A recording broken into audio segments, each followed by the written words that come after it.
Navya vasandam vidaya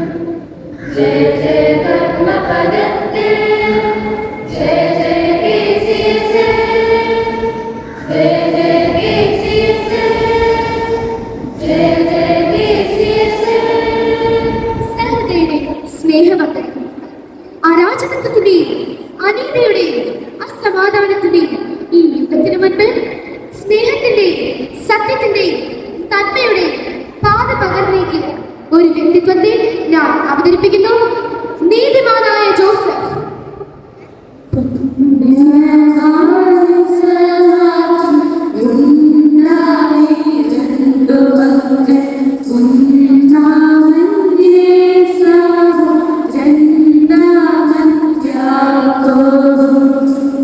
അതെ, ആ അവസാനിപ്പുറയിൽ നിന്ന് ഉയർന്ന പാട്ട.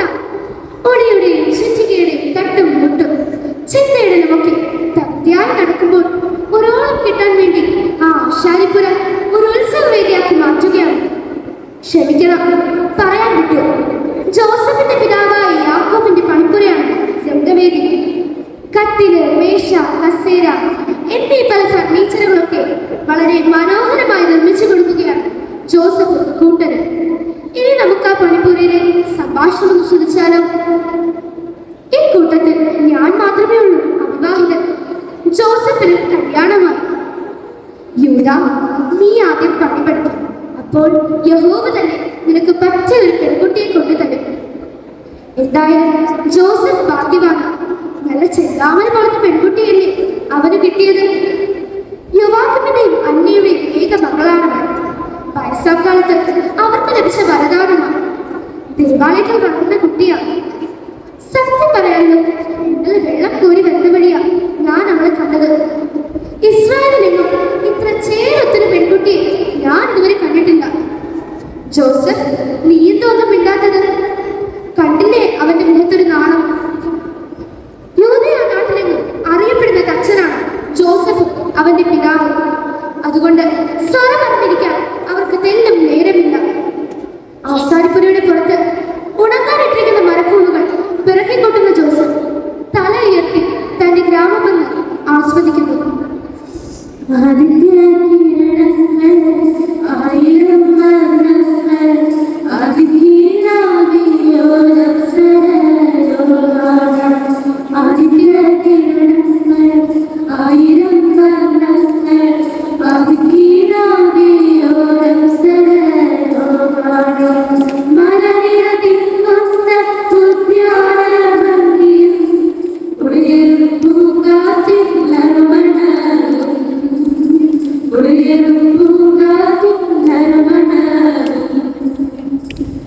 പെട്ടെന്നാണ് അവന്റെ കണ്ണിൽ ആ ദൃഷ്ടി പതിഞ്ഞത്. മേരി, തന്റെ വധുവാകാൻ നിശ്ചയിക്കപ്പെട്ടവൻ. അവളെന്താണ് ഈ വഴിക്ക്? യൂദയ വനപ്രദേശത്തേക്കുള്ള യാത്രക്കാരോടൊപ്പമാണ് അവൾ. അവളുടെ യാത്രയെ പറ്റി തന്നോടൊന്നും പറഞ്ഞില്ലല്ലോ. അടുത്തു ചെന്ന് അന്വേഷിക്കാം. അല്ലെങ്കിൽ വേണ്ട, താൻ അറിയേണ്ടതായിരുന്നുവെങ്കിൽ അവൾ തന്നോട് പറയുമായിരുന്നു. അവളുടെ മുഖം മറയുന്നത് വരെ ജോസഫ് നിർനിമേഷനായി അവളെ നോക്കി നിന്നു. എന്താ ജോസഫ്, കിനാവ് കാണുകയാണോ? സൈമണിന്റെ സ്വരം കേട്ട് ജോസഫ് ഞെട്ടിത്തരിച്ചു. മേരി എലീഷായെ കാണാൻ പോകുകയാണ്. അതറിയിക്കാനായി എന്നെ പറഞ്ഞയച്ചതാ. എടാ, കേട്ടോ തമാശ?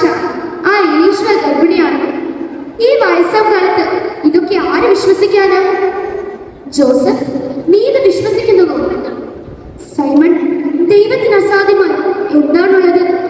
അതുകൊണ്ട് എനിക്കത് വിശ്വസിക്കാതിരിക്കാൻ സാധ്യമല്ല. ജോസഫിന്റെ വിശ്വാസത്തിന് മുൻപിൽ സൈമൺ നിശബ്ദനായി. ജോസഫ്,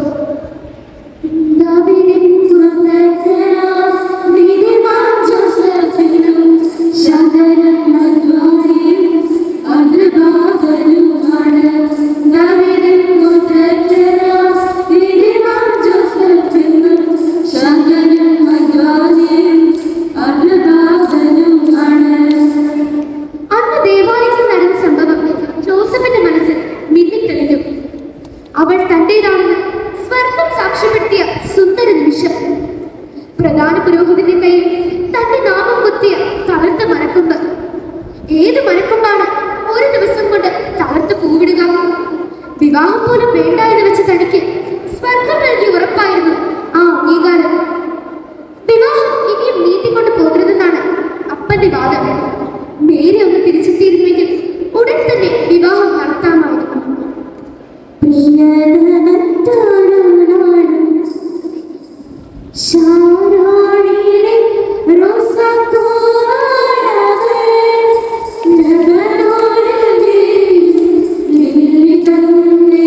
ും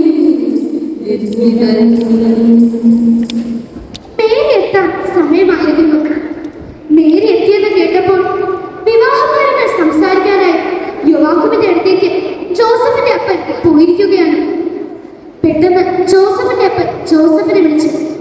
ജോസഫ്, എന്താ അപ്പ, എന്ത് പറ്റി? ഈ വിവാഹം നടക്കില്ല. എന്ത് പറ്റി അപ്പ? എന്താണ് കാര്യം? 1000 ചോദ്യങ്ങൾക്ക് മുമ്പേ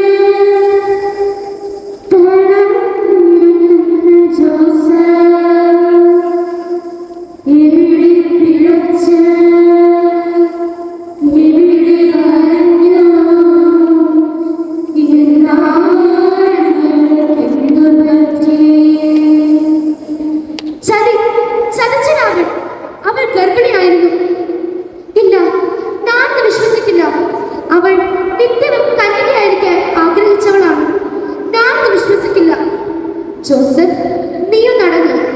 നമുക്കിനി നിയമപരമായി തന്നെ മുന്നോട്ട് നീങ്ങണം. അവൾ പിഴച്ചിരുന്നെങ്കിൽ അവളെ കല്ലെറിഞ്ഞ് തന്നെ കൊല്ലണം. അപ്പോൾ അവളുടെ ദേഹത്ത് ആദ്യം വീഴേണ്ട കല്ല് നിന്റേതായിരുന്നു. എന്ത്? നിശ്ചലനായിരുന്നു ജോസഫ്.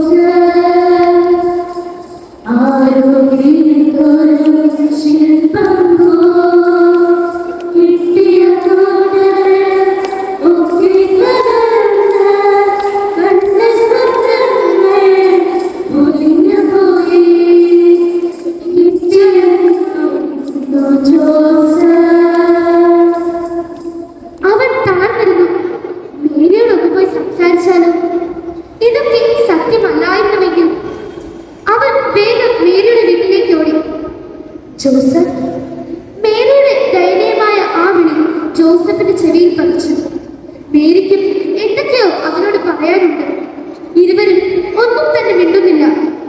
പെട്ടെന്നാണ് ആ കൂട്ടത്തിൽ ഒരു ബന്ധു ജോസഫിന്റെ അടുത്ത് വന്ന് പറഞ്ഞത്, ജോസഫ്, നീ കേട്ടതൊക്കെ സത്യം തന്നെ. എന്ത്? ഇതൊക്കെ സത്യമല്ലായിരുന്നുവെന്ന് ആഗ്രഹിച്ച എനിക്ക് ഇത് തന്നെ കേൾക്കാൻ വിധി. ഇനി നീ തീരുമാനിക്കണം, ഇവൻ ജീവിക്കണമോ വേണ്ടയോ എന്ന്. ഈ ചോദ്യത്തിന് മുന്നിൽ ജോസഫ് പകച്ചുപോയി.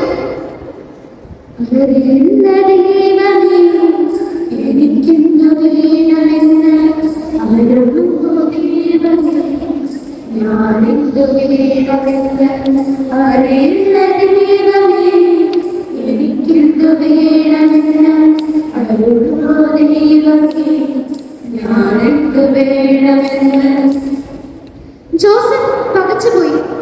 ഇല്ല, എനിക്കവളെ കൊല്ലാൻ സാധിക്കുകയില്ല. അങ്ങനെ ചെയ്താൽ എനിക്കിനി സ്വസ്ഥമായി ഉറങ്ങാൻ സാധിക്കുകയില്ല. പരിഭ്രാന്തി മൂലം ജോസഫ് കോശിക്കുന്ന വെള്ളം മുഴുവൻ കുടിച്ചു തീർത്തു. ഇനി ഒരു വഴിയുള്ളൂ, രഹസ്യമായി അവളെ ഉപേക്ഷിക്കുക. അവളെ ഗർഭിണിയാക്കി രഹസ്യമായി ഉപേക്ഷിച്ചു എന്ന ആക്ഷേപം കേൾക്കേണ്ടി വന്നാലും ഒരു ജീവനെ കൂടിയല്ലേ താൻ രക്ഷിക്കുന്നത്. ഈ തീരുമാനത്തിന് പുനരുന്നതിന് മുൻപ് തന്നെ ഒരു തീരുമാനം വേണം.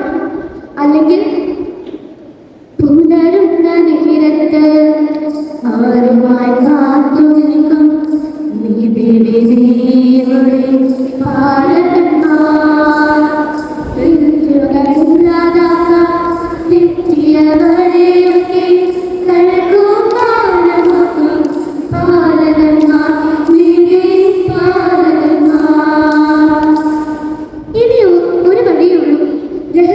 അവളെ ഉപേക്ഷിക്കുക. അത് തന്നെ കരുണയായി. നിദ്രാഭാരമാണ് ജോസഫിന്റെ കണ്ണുകൾ നിദ്രയിലേക്ക് കടന്നു. നല്ല ഉറക്കമാണ് ജോസഫ്. പെട്ടെന്നാണ് സ്വപ്നത്തിൽ ഒരു ദേവദൂതൻ പ്രത്യക്ഷപ്പെട്ടത്. നീതിമാനായ ജോസഫ്, മറിയത്തെ ഭാര്യയായി സ്വീകരിക്കുന്നത് നീ ശങ്കിക്കേണ്ട. അവൾ ഗർഭം ധരിച്ചിരിക്കുന്നത് പരിശുദ്ധാത്മാവിൽ നിന്നാണ്. അവൾ പ്രസവിക്കുന്ന കുഞ്ഞിന് യേശു എന്ന് പേരിടണം. പെട്ടെന്ന് ജോസഫ് ഉറക്കത്തിൽ നിന്നും ചാടി എഴുന്നേറ്റു. ഇതെന്ത് സ്വപ്നമോ അതോ യാഥാർത്ഥ്യമോ? ദൈവം തന്റെ കാര്യത്തിൽ വീണ്ടും ഇടപെട്ടിരിക്കുന്നു. മേരിയുടെ മൗനത്തിന് ദൈവം വിശദീകരണം നൽകിയിരിക്കുന്നു. മേരി ലോകരക്ഷകന്റെ അമ്മയും താൻ അവന്റെ വളർത്ത പിതാവുമാണെന്ന് ഈ ലോകത്തോട് പ്രഘോഷിക്കാൻ ജോസഫിന്റെ മനസ്സ് വിമ്മി. സന്തോഷ സുദിനമായി